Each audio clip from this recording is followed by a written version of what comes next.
Hola, me llamo Simón y me ocupo de comunicación y política. Me gradué en Bolonia en el 2012 y ahora voy a ocuparme de campañas electorales.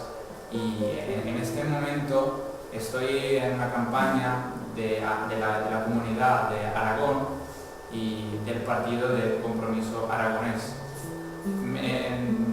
de Zaragoza. Entonces, me encontré con Alba a un congreso internacional de Barcelona, en donde estuve, y allí empezamos una relación de amistad y luego ella me invitó a trabajar en su campaña, porque ella se va a candidatar. Entonces, ahora estoy muy enfocado en la campaña y espero que vamos bien y que ganaremos.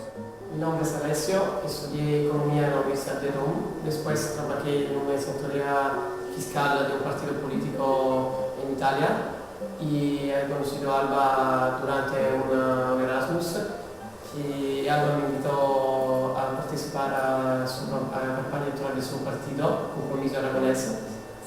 Y sí, yo acepté ese simplemente. Alba me llamó porque quería caras nuevas por su partido y quería que estamos haciendo un buen trabajo.